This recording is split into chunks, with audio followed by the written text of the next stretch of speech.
So, I've theorized on the topic of Cassidy's return in the past, making videos on the idea.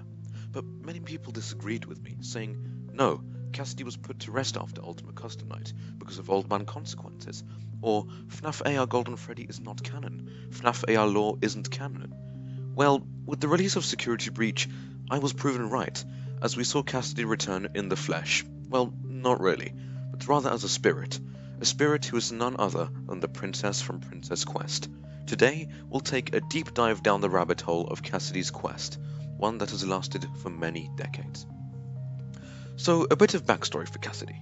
Cassidy is the fifth victim of the missing children incident, and possesses none other than everybody's favorite bear, Golden Freddy. She's also the spirit labeled as the one you should not have killed, due to her vengeful personality. In Ultimate Custom Night, they refer to her as a he, but they're simply referring to the animatronic of Golden Freddy, not the actual victim. So, the important things to highlight in Cassidys Quest are the following: the journey from Ultimate Custom Night to FNAF Help Wanted to FNAF Special Delivery, and finally to Security Breach. Let's get started. So, Ultimate Custom Night is a state of suffering and hell for William Afton, being forced to suffer for everything he had done, all the suffering he had caused for everyone. The person behind all this? Cassidy. This is very apparent through the ending cutscene in Ultimate Custom Night, where we see a twitching Golden Freddy, but there is much more than that to Cassidy and Afton's link. For that, we must take a look at the Fazbear Frights books, and the character of Andrew.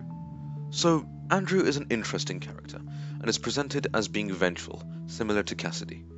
Another thing apart from the direct personality match that proved he is a parallel to Cassidy is that in the new kid, he is found in the Golden Freddy suit after Kelsey, therefore meaning he is definitely a Cassidy parallel.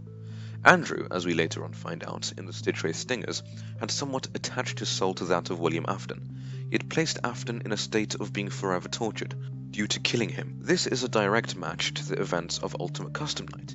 The interesting and important thing is, however, that the soul of William Afton, whose soul has been freed from Andrew's torture, drags Andrew with him into the compactor in the Blackbird epilogue. This is directly telling us that after William Afton is over with Ultimate Custom Night and manages to free himself, he also takes Cassidy with him, back into life. In this case, the first stop is FNAF Help Wanted.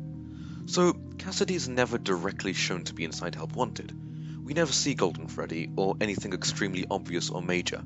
However, we do see something in the Curse of Dreadbear. On the wall, we see the words, "It's me," written in large text. Yes, other characters have had extremely loose connections with the phrase, but this is almost always associated with Golden Freddy. Well, this means that Cassidy is in fact with William Afton in Help Wanted. Next, we have FNAF Special Delivery. So by this stage, Vanny has made a portal, a path for William Afton to be able to access the Fazbear Funtime Service systems, which is obvious in the animatronics' wild behavior, them killing the workers, the presence of Springtrap and Glitchtrap being in the trailer. However, there is also another anomaly there, Golden Freddy. He isn't meant to be in the Funtime service for many reasons. Firstly, he is completely glitchy and doesn't function right at all. Secondly, why would Fazbear Entertainment add Golden Freddy to the service, an animatronic that they clearly tried to make everyone forget after the bite of 83? And thirdly, you can hear a voice of a girl, if you manage to edit the Golden Freddy voice in a specific way. There is also the presence of another virus apart from Glitchtrap, this being called the C virus, or the Cassidy virus. Now, Afton and Cassidy have one stage left. Security Breach. They now have access to the systems of the Pizzaplex. Cassidy is not inside an animatronic and is not roaming in the systems. She is the princess in Princess Quest. After some people did some digging in the files for Security Breach and uncovered the files for Princess Quest, they found out that the file for the princess is called Cassidy.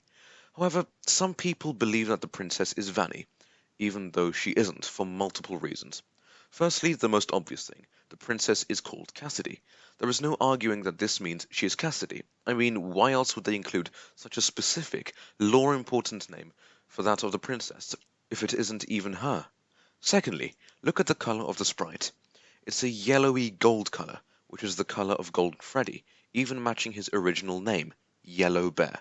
And thirdly, a worker has reported that the Princess Quest arcade machines seem to be communicating with each other, hinting at them being possessed. Now, what exactly is Cassidy doing? Let's start with Princess Quest 1. So in Princess Quest 1, she seems to be going through a building to her destination, where she meets Glitchtrap. What's important to notice here is the graves. There are exactly 6 graves there, near a tree. Does this remind you of something? Well, it's the same place as the FNAF 6 ending.